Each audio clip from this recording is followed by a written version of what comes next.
Salutations everyone, and welcome to What Mattered, the show where nothing is made up and the points don't matter. That's right, the points are like the Donkey Kong arcade high score, because it's just gonna change in a couple of months. That's just the thing that happens. If you don't like who's holding the world record, wait a minute. Someone else will get it.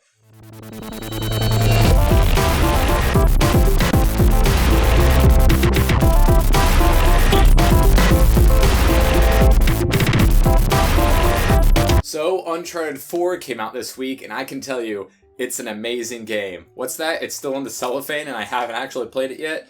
Don't worry, I played the closed beta and the open beta, and the other 4 Uncharted games. Even Golden Abyss on the PS Vita, they're all great, and I know this one is going to be absolutely fantastic. That, and I'm kind of invested at this point. Just a little bit. I believe in you. Big news this week was the Pokemon reveal on Tuesday, showing us the 3 starters and the box art and the release date and the legendaries of each version of Sun and Moon. Sun being a lion type of thing, and the Moon being the giant bat type of thing. Still don't know which one I'm really gonna get. I was waiting to see what the legendaries look like, and for once in a long ass time, we got a Pokemon reveal of stuff that wasn't already leaked prior in a Koro magazine or something like that, and we got the 3 new starters for this generation of Pokemon. We got Rowlet, the owl, which is really, really big on the internet. People loved him. We got Litten, a lit kitten, fire type, and Rowlet is a grass flying, obviously. And then last but not least, we have Poplio, who is a water type, seal, clown looking dude.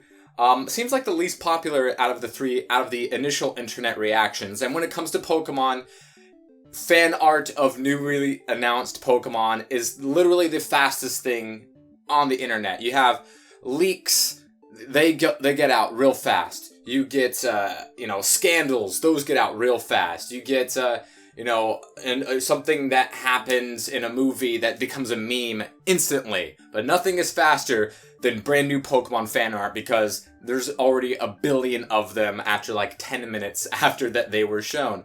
And internet's pretty going a little crazy over Rowlet. He's pretty cute. He's an owl. Owls have a very untapped potential via the internet, because little baby owls are super cute, and we've been waiting for a long time for an owl to just take over the internet, because they're just so cute, and they really haven't had a mascot to attach that cuteness to and make the memes. But now we might actually have one here with Rowlet.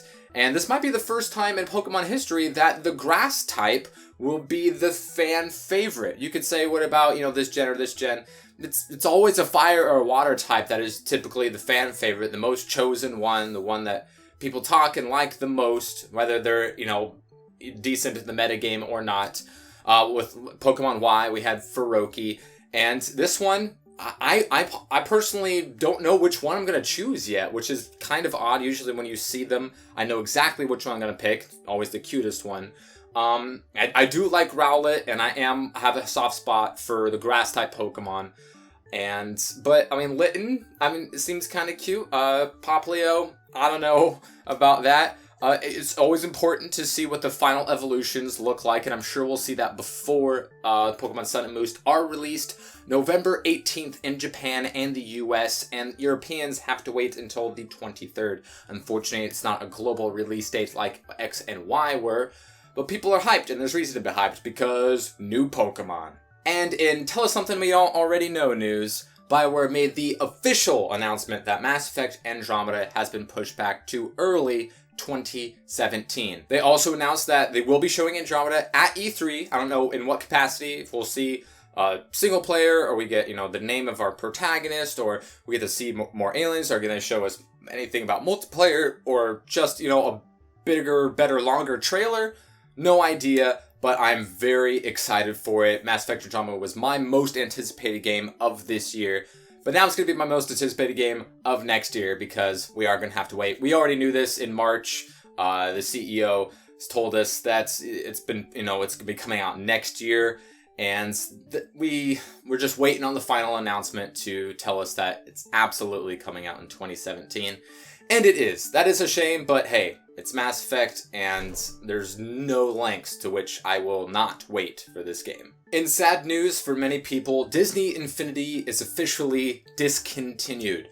We already knew an announcement earlier this year that there would not be a new Disney Infinity 4.0 this year, and now they've announced that Disney Infinity will no longer be supported after they add some Alice Through the Looking Glass characters and Finding Dory. Those will be the last sets of figures for the long, very much beloved series. When it comes to the toys to game market, Disney Infinity was number one. They beat Skylanders, and they sold more than Amiibos, I'm sure, because there were just so many huge franchises that Disney owns, especially with Star Wars. It just put them over the top.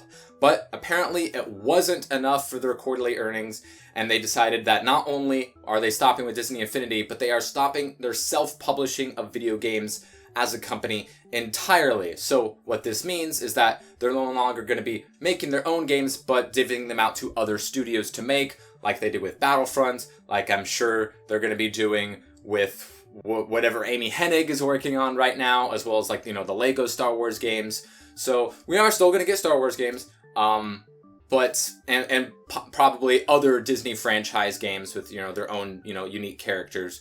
But Disney isn't going to be self-publishing them, so we're going to see less of them. And unfortunately for all you Toys to Life gamers out there, there's not going to be any more Disney Infinity after this summer. So that is a shame for many fans, because there's a lot of them. It was the number one in that category. And now there's going to be a lot of empty shelf space in all of the stores from now on, because it's all over. And it's a shame. The Donkey Kong arcade machine, the most coveted high score of all time in video games, has been beaten for the third time this year by Wes Copeland. He broke the record in January, then he lost it in April. Well, now he just got it back to the tune of 1.218 million score, which people are calling a perfect score because he didn't lose a single Mario throughout his entire run and was able to cash those in at the end. So for him, that was the holy grail. He said, if I hit 1.2 million, then I'm done. There are other people who are like, I can't go after the record anymore because it's just too high. So maybe this is the last time it's broken. Maybe not, because there's so many people that have labbed out for this world record. It's been broken many times every single year. If you guys remember watching the King of Kong Fistful of Quarters documentary, with those two guys going at it, it's been broken so many times since then. They're currently the 18th and 19th record holders for Donkey Kong right now. So, I don't think RWBY's will be breaking it anytime soon, and maybe not a few others. I'm sure other people will go because it is the most coveted score in arcade game history, but this is definitely the highest that we've ever seen, and there's very, very little more that can be improved, if it can be improved at all. So, maybe this is the end of talking about Donkey Kong records being broken, because it seemed to happen every couple of months, and it's the third time this year, but it might be the last. It is unofficially official in that Wolverine 3 will be rated R. This was already the plan before Deadpool had all that success, and is currently out on Blu-ray right now.